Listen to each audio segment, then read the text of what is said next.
एक गरीब माँ और उसका सपना कहानी एक छोटे से गांव की है, जहां धूल भरी गलियां और मिट्टी के घर समय कीते हैं। इस गांव में एक टूटा फूटा घर था, जिसमें रुखसाना और उसका बेटा इमरान रहते थे। रुखसाना की उम्र करीब 35 साल थी, लेकिन उसके चेहरे की झुर्रियां और थकी आंखें उसे उससे कहीं ज्यादा उम्रदराज दिखाती थीं।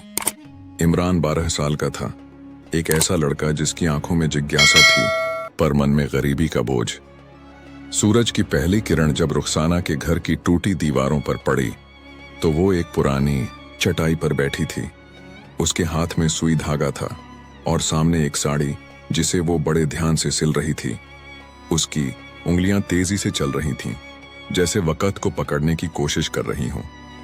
उसकी आंखें थकान से भारी थीं, फिर भी उनमें एक चमक थी, एक सपने की चमक। रुखसाना का सपना कोई बड़ा बंगला या सोने चांदी का खजाना नहीं था। उसका सपना था उसका बेटा इमरान।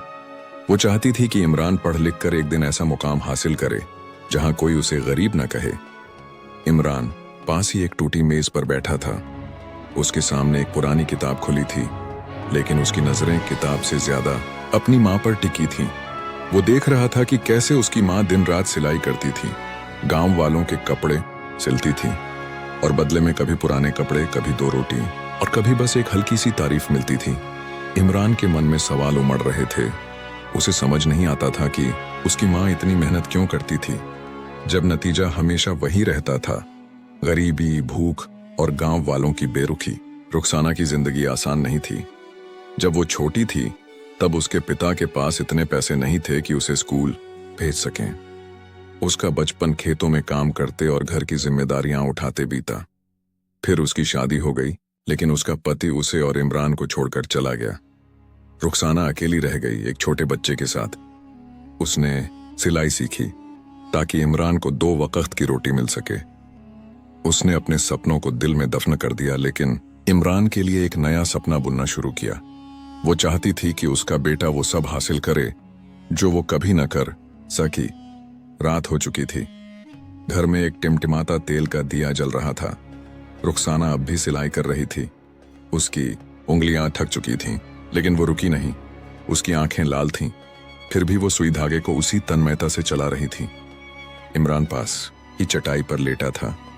उसकी आंखें खुली थीं और वो अपनी मां को देख रहा था। उसे नींद नहीं आ रही थी। उसके मन में अपनी मां की मेहनत, उसकी थकान और उसका अनकहा दर्द घूम रहा था। इमरान को याद आया कि उसकी मां हमेशा कहती थी कि उनके पास एक सपना है, लेकिन वो सपना क्या था, ये वो कभी नहीं बताती थी। आज रात उसने ठान लिया कि वो अपनी मां के सपने को समझेगा। अगली सुबह इमरान स्कूल के लिए तैयार हुआ। उसके जूते पुराने थे और उसकी कमीज पर एक छोटा सा पैबंद लगा था। स्कूल की गलियों में कुछ बच्चे उसका मजाक उड़ाते थे। वो उसके जूतों की ओर इशारा करते, उसकी कमीज पर हंसते और कहते कि वो स्कूल की शान बिगाड़ता है। इमरान चुपचाप सिर झुकाकर आगे बढ़ता। पहले तो उसे इन बातों से दुख होता था, लेकिन आज उसकी आंखों में कुछ अलग था। शायद वो अपनी माँ की मेहनत को अब समझने लगा था। वो जानता था कि उसकी माँ ने यह पैबंद सिर्फ इसलिए लगाया ताकि वो स्कूल जा सके। स्कूल में मास्टर जी पढ़ा रहे थे। इमरान ने आज बड़े ध्यान से हर बात सुनी।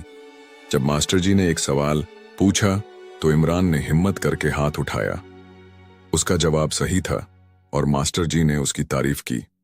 उस पल इमरान के चेहरे पर एक हल्की सी मुस्कान आई। उसे लगा कि शायद उसकी माँ का सपना इतना दूर नहीं है।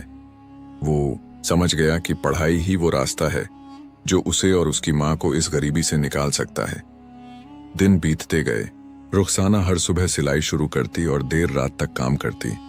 उसकी उंगलियों पर अब गांठें पड़ गई थीं और उसकी पीठ में दर्द रहने लगा था, लेकिन वो कभी नहीं रुकी। गांव वाले आते, अपने कपड़े देते और चले जाते। कोई उसकी मेहनत की कद्र करता तो कोई बस काम करवा कर भूल जाता। फिर भी रुखसाना के चेहरे पर शिकायत का कोई निशान नहीं था। वो जानती थी कि उसकी हर सिलाई, हर धागा इमरान के सपने को मजबूत कर रहा था। इमरान अब पहले से ज्यादा मेहनत करने लगा था। वो स्कूल में सबसे आगे रहता। मास्टर जी उसकी तारीफ करते और धीरे धीरे गांव के बच्चे भी उसका मजाक उड़ाना कम कर दिए। इमरान की मेहनत रंग ला रही थी। उसने अपनी माँ की थकान को अपनी ताकत बना लिया था। वो जानता था कि उसकी हर छोटी जीत उसकी माँ के सपने को सच करने की ओर एक कदम है। एक दिन स्कूल में एक बड़ी प्रतियोगिता हुई। गांव के सभी बच्चे हिस्सा ले रहे थे। इमरान ने भी इसमें भाग लिया। उसने दिन रात मेहनत की थी। जब नतीजे आए तो इमरान का नाम सबसे ऊपर था। उसने पहला पुरस्कार जीता। मास्टर जी ने उसे एक चमकता हुआ मेडल दिया और गांव वालों ने तालियां बजाईं। इमरान के चेहरे पर वो मुस्कान थी जो उसने अपनी माँ के चेहरे पर देखी थी, सपने की मुस्कान। उस शाम जब इमरान घर लौटा तो उसने मेडल अपनी माँ के सामने रख दिया। रुखसाना ने मेडल को छुआ और उसकी आंखें नम हो गईं। उसने इमरान को गले लगाया। उस पल में रुखसाना को लगा कि उसकी सारी मेहनत, सारी थकान, सारी रातें जो उसने सिलाई करते हुए बिताई, वो सब सार्थक हो गईं। इमरान ने उसकी आंखों में देखा और उसे अपनी माँ का सपना साफ दिखाई दिया। वो सपना अब सिर्फ रुखसाना का नहीं बल्कि उसका भी था। वक्त बीतता गया। इमरान ने अपनी पढ़ाई जारी रखी। उसकी मेहनत और उसकी माँ की दुआएं उसे आगे ले जाती थीं। रुखसाना अब भी सिलाई करती थी, लेकिन अब उसके चेहरे पर थकान के साथ साथ सुकून भी था। वो जानती थी कि उसका बेटा एक दिन बड़ा आदमी बनेगा। गांव वाले अब इमरान को इज्जत से देखते थे। जो बच्चे कभी उसका मजाक उड़ाते थे, वो अब उससे दोस्ती करना चाहते थे। रुखसाना का छोटा सा घर अब भी वहीं था। टूटी दीवारें, मिट्टी का फर्श और एक टिमटिमाता दिया। लेकिन अब उस घर में सपनों की रोशनी थी। रुखसाना और इमरान ने मिलकर एक नई कहानी लिखी थी। A story of struggle, hope and an unbreakable bond. Rukhsana का सपना अब सिर्फ एक सपना नहीं था, वो सच होने की राह पर था।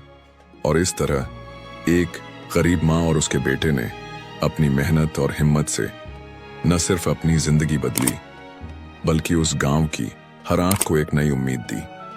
यह कहानी यहीं समाप्त होती है, लेकिन रुखसाना और इमरान का सफर, उनके सपनों का सफर हमेशा जिंदा रहेगा।